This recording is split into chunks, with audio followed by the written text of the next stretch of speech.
오늘 본문의 말씀을 통하여서 무엇으로 사는가라는 제목으로 하나님의 말씀을 함께 상고해 보고자 합니다.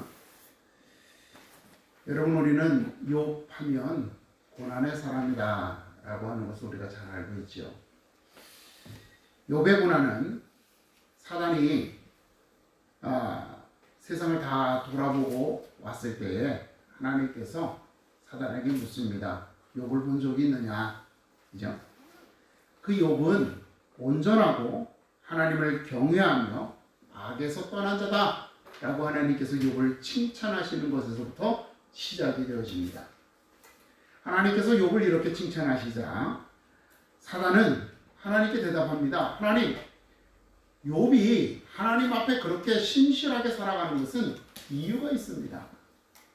이유가 있기 때문입니다. 하나님께서 그에게 복을 주셔서 그에게 많은 재물을 주시고 많은 자녀를 주시고 평안함을 주시고 건강을 주시고 이래서 욥은 하나님을 잘 섬기는 것입니다. 그러나 하나님께서 욥에게 주신 이 모든 복을 거두어 가신다면 욥은 반드시 하나님을 욕할 것입니다 라고 이렇게 말을 합니다.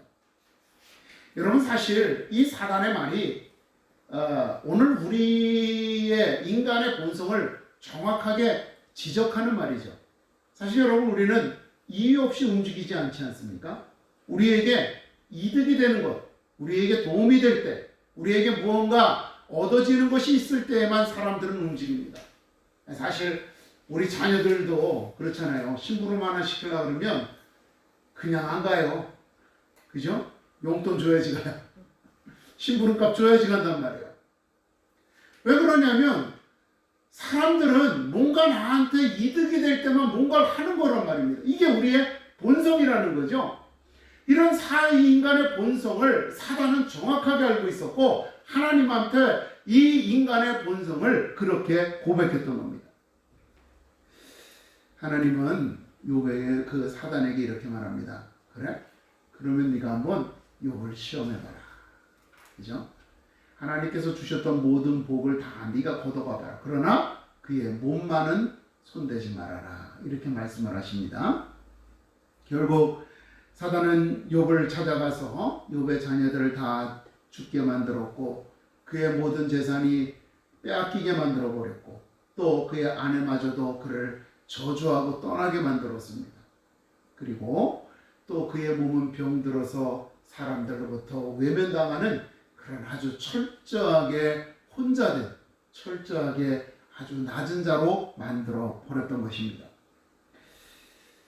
우리는 이 시험을 욥이 통과한 것을 보면서 그가 과연 하나님께로부터 의로운 삶을 살았다, 그러한 삶을 사는 사람이구나 라고 하는 것을 잘 알고 있습니다.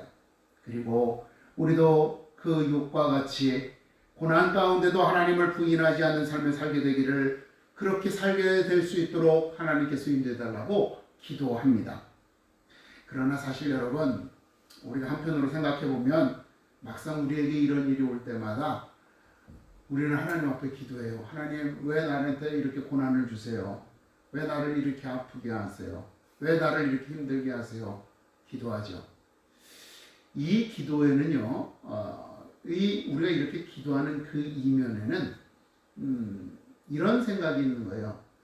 나는 이러한 고난을 받을 만한 사람이 아니다. 그죠? 나는 이러한 일들을 겪을 만한 그러한 잘못을 하지 않았습니다. 이런 고백이에요. 결국 이 말은 다른 말로 표현하면은요, 우리가 조금 더 노골적으로 표현하면 억울하다는 얘기예요. 하나님만 하나님대로, 하나님 말씀대로 열심히 살았잖아요. 그런데 왜 나한테 이런 어려움을 주세요? 왜 나한테 이런 고통을 주세요? 우리가 표현하지 않았지만 이 말을 하는 나의 그 마음 밑바닥에는 나는 억울합니다라고 하는 그러한 마음의 감정들이 자리 잡고 있기 때문에 그렇다고 하는 겁니다. 믿음대로 신실하게 살았는데 갑자기 고난을 당한다. 아마 욥도 참 우리와 같이 억울했을 겁니다. 왜? 그도 사람이잖아요. 그죠? 그가 억울했다라고 하는 것을 어떻게 할 수 있을까? 그가 친구들과 나눈 대화들을 보면 우리는 그걸 분명히 알 수 있어요. 친구들이 와서 뭐라 그래요? 너 잘못했어. 너 회개해. 하나님께서 너가 잘못했기 때문에 지금 징계하는 거야. 그러니 너 하나님 앞에 회개해.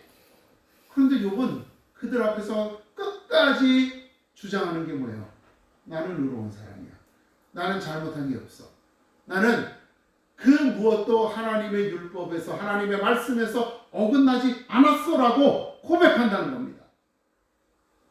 여러분, 이 사실이 또한 우리들의 이 욥의 자세가 오늘 우리들의 모습이에요.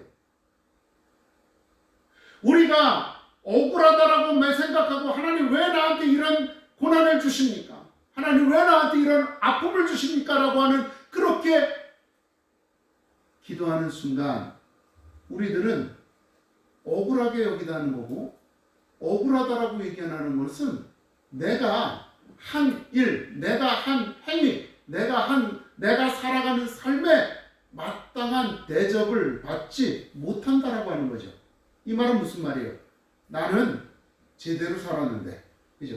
나는 제대로 행동했는데 왜 나한테 이와 같은 일을 행하느냐는 거예요. 나는 의로운 사람이라는 거예요.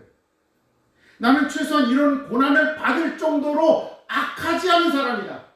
이러한 고난을 받지 않을 정도로 나는 의로운 사람이다라고 하는 거죠. 완벽하게 의롭다라고 하는 것이 아니라 이러한 고난을 받을 만큼 나는 잘못한 것이 없다.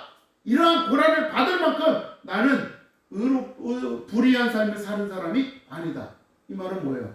나는 그만큼은 최소한 그만큼은 의로운 사람이야. 이 말이잖아요. 그죠? 사람들은 이렇게 자기 자신에 대하여서 의로운 사람이라고 나는 최소한 이 정도는 대접을 받아야지만 할 사람이라고 생각을 하고 살아간다는 겁니다. 그런데 여러분 사도 바울은 로마서 14장 22절에 보니까 이렇게 말씀하고 있어요. 자기가 옳다 하는 바로 자기를 정죄하지 아니하는 자는 복이 있도다. 자 여러분 자기가 옳다고 생각하는 것으로 자기를 정죄하지 않는다. 이 말은 반대로 뭐예요? 자기가 옳다고 생각하는 기준에 맞춰서 살아간다라고 하는 얘기잖아요. 그죠? 즉 정죄하지 않는 자라고 하는 것은 또 반대로 나 스스로를 내 기준에 맞춰서 의롭다라고 하지 않는다라고 하는 거예요. 그러한 사람들은 하나님께 복이 있다는 거죠. 자, 사람들은 여러분 다 자기가 옳다고 생각해요. 100이면 몇, 100이면 100, 1000이면 1000, 자기가 불의한 사람이라고 말하는 사람 없습니다. 여러분 오늘 모든 사람들이 자기가 다 이렇게 옳다라고 여기게 되면은요, 거기에는 다툼과 갈등, 싸움밖에 나타날 수 없어요. 우리 작년, 재작년부터 우리 사회에서 이슈가 되어지는 게 뭐냐면 최저임금 상승이에요. 그죠? 자, 근로자의 입장에서는 지금 내가 6천 몇백 원 받는데 7천 몇백 원 받으면 더 좋고 8천 몇백 원 받으면 됐고 최소한 10,000원은 받아야지만 내가 인간적인 삶을 살 수 있어. 내가 여기 와서 봉사하는 대가는 내가 최소한 10,000원은 받아야 돼. 즉, 이 말은 무슨 말이에요? 내 자신의 가치, 나의 의로움을 10,000원 정도는 받아야지만 내가 정당한 대우, 내가 정의로운 삶을 살고 있다라고 하는 것을 주장하는 거예요. 그런데 경영자 입장에서는 보니까 아니 내가 지금 버는 게 얼만데 이 사람이 와서 여기에 와서 일을 해서 그것으로부터 창출되는 수익이 얼만데 내가 이 사람한테 시간당 10,000원을 주고 나면 나는 남는 게 없어. 그래서 편의점주들이 종업원을 고용하고 그럴 것 같으면 내가 일하겠다라고 고용하고 그것도 안 되면 문을 닫는 일이잖아요. 즉 이 말은 무슨 말이에요? 근로자는 나는 10,000원을 받는 게 정의야. 그런데 경영자는 내가 너한테 7,000원, 8,000원을 주는 게 정의야. 서로의 정의의 기준이, 옳음의 기준이 다른 거예요. 그러니까 여러분 어떻게 돼요? 다툼이 생기고 갈등이 나오죠. 우리 사회의 노사분규라고 하는 것이 이러한 모습이라는 거예요. 자, 이렇게 모두가 내가 옳다라고 얘기를 하니까 모든 사람들이 서로 자기 주장만 하게 되고, 내가 옳으니까 너는 나를 인정해야 돼. 내가 너 옳으니까 너는 내 의견에 따라야 돼. 내가 옳으니까 너는 나를 존중하고 나를 섬기고 나한테 정말 고개를 숙여야 돼. 이렇게 말을 하는 거예요. 나만 그러는 게 아니라 저 사람도. 나만 그러는 게 아니라 남편만 그러는 게 아니라 아내도 그러고, 부모만 그러는 게 아니라 자식도 그러고, 교사만 그러는 게 아니라 학생도 그러고, 정치인만 그러는 게 아니라 국민들도 그러는 거예요. 모두가 내가 옳으니까 내 말에 기울이라고 하니까 여러분, 이 사회가 대립으로만 쌓여지는 거죠. 남과 여가 대립하고, 그죠? 노와 소가 대립하고, 좌와 우가 대립하고, 동과 서가, 남과 북이 대립하게 된다는 겁니다. 여러분, 서로 옳다고 주장하며 서로 자신을 존중하고 인정하라고 요구하다가 보면 결국 갈등과 다툼만이 일어나게 될 것입니다. 그래서 욥도 아주 오랜 시간 친구들과 싸웠어요. 그죠? 몇 날 며칠 동안 오늘은 이 친구하고 그 다음 날은 이 친구하고 또 때로는 두세 명이 몰려와서 그렇게 그들하고 다투었습니다. 그러다가 결국 욥은 자신이 주장했던 나는 의로운 자라고 하는 것을 꺾게 되는 순간이 있습니다. 언제입니까? 하나님께서 그에게 말씀하셨을 때죠. 하나님께서 욥에게 말씀하세요. 내가 천지를 창조할 때 내가 어디에 있었느냐? 내가 이 땅을 하나하나 다스려 나갈 때 내가 어디에 있었느냐? 그 하나님께서 이 땅의 모든 것들을 주관하시는 그 순간에 내가 무엇을 했느냐라고, 내가 어디에 있었느냐고 하나님께서 욥에게 묻습니다. 그 말을 듣는 순간 욥은 마음속에 깨닫는 거죠. 내가 이전에 평화롭게 살던 것도, 지금 내가 이렇게 고통 가운데 사는 것도 다 하나님의 은혜구나. 하나님이 나에게 주시지 않았으면 이 고난스러운 고통스러운 삶조차도 살 수 없는 존재구나라고 하는 것을 깨닫게 되는 겁니다. 이전에는 내가 이렇게 고난을 당하는 것은 정당한 삶이 아니다라고 생각했던 것이, 이 삶도 하나님이 주신 삶이니 감사하구나라고 고백하게 되는 것입니다. 욥은 이 순간 그 믿음을 하나님 앞에 이렇게 고백하죠. 내가 주께 대하여 귀로 듣기만 하였사오나 이제는 눈으로 주를 배웠나이다. 예전에는 지식으로 알았다면 이제는 내가 하나님 주님을 내 삶의 자리에서 깨닫습니다. 예전에는 내가 노력했던 것이라고 생각했는데, 예전에는 내가 지혜로워서 얻었던 것이라고 생각했는데 그것도 하나님의 은혜였습니다. 지금 내가 불편해하고 부당하게 여기는 이 삶조차도 하나님께서 내게 주신 삶이었습니다. 나는 이 삶 속에서 주님의 손길을 느낄 수 있습니다. 여러분, 고난이라고 하는 것은요, 이렇게 우리를 나의 본 모습을 깨닫게 해주는 거예요.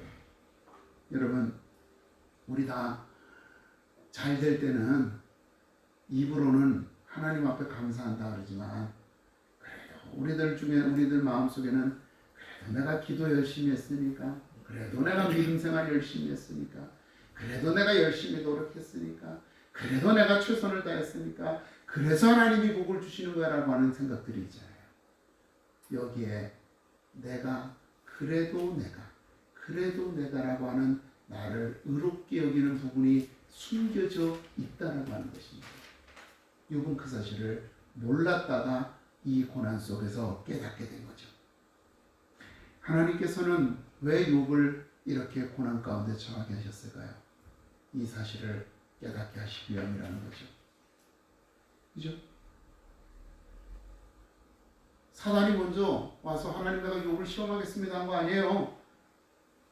하나님이 욥을 자랑하시고 사단이 거기에 반기를 들고 그래서 욥을 시험하도록 하나님께서 허락하셨어요.